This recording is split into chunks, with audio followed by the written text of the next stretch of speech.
এই বাড়ি এই বাড়িতে গত রাতে কেবা কারা এই যে দেখুন মনির টি স্টল ছেলে, ওই ছেলের সাথে আমি কথা বলে জানতে পেরেছি তাদের বাড়ি গোপালগঞ্জ।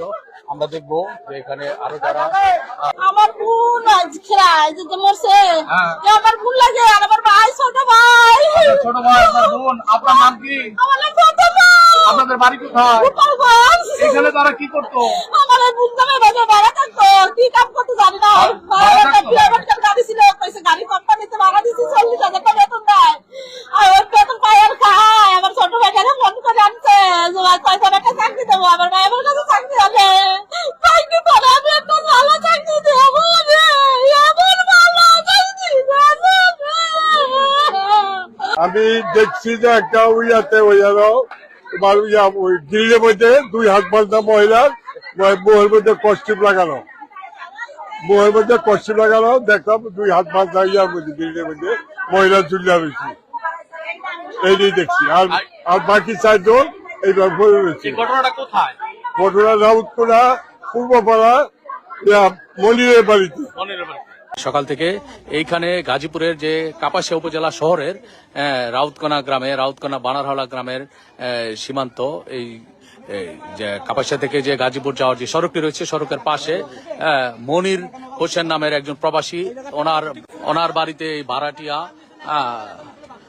এখানে ভাড়াটিয়া হিসাবে থাকতো। তাদেরকে গত রাতে কেবাকারা জবাই করে কুপিয়ে বিভিন্ন দেশীয় অস্ত্র দিয়ে সম্ভবত কুপিয়ে মৃত্যু নিশ্চিত করে ফেলে রেখে চলে গিয়েছে। আমার মনে হয় যে আমাদের বোন জামাই আছে, সেই জামাইটি কালকে আমার ছোট ভাইকে ফোন দিয়ে নিয়ে আসছে, আমার ছোট মারিয়ে ফেলাইছে। আমরা এনে আইসি থেকে 5 জন লাশ নিয়ে চলে আসছে। আমরা থানায় গেছি, থানা থেকে পুলিশ কিছু করে নিয়ে আসছে। আসলে এই লোকগুলা যে থাকে দূরের ভাড়াটিয়া, আমরা তাদের সাথে পরিচিত না, এবং এই দোকানে আসার পরে আমি জানতে পারছি যে এই ধরনের ঘটনা ঘটছে। তারপরে লোকে অরণ্য লাশ দেখতেছে এবং এটা পরিদর্শন করতেছে।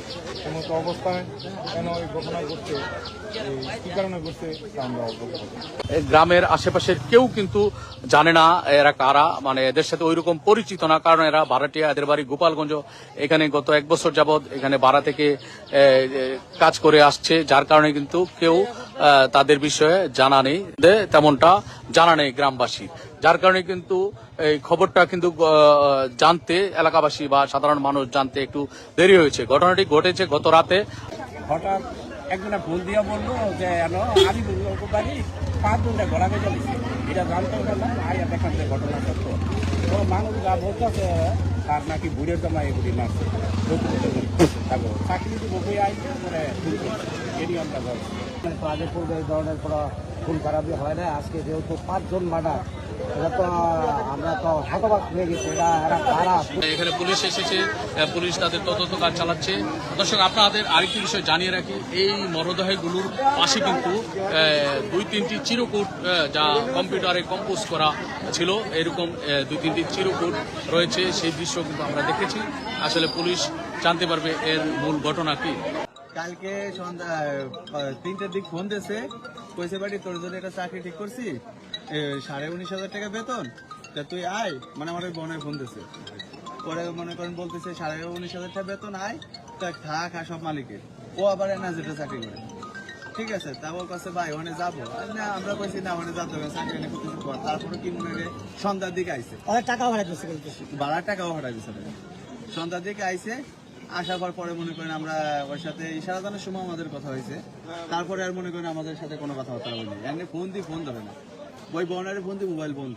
সকালে কালকে রাত্রি ফোন দিয়েছি, তাও মনে করেন ফোন ধরে না। এমনি কয়টা থেকে এই ঘটনা ঘটছে বা এই সেটা আমরা শিওর জানি না। পরে সকালবেলা আমরা আইসি দিয়ে বাসার গেট ওরকম মনে করি ভিতরে মারা। পরে থানায় গেলাম, থানায় আমরা পুলিশ। আপনার নাম কি ভাই? আমার নাম আবু হোসেন। আপনার কি হয়?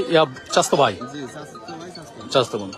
দর্শক, শুনছিলেন যে আসলে এই যে নিহত হয়েছে শারমিনের চাস্তো ভাই এবং যে রসুল, ওদের চাস্তো ভাই।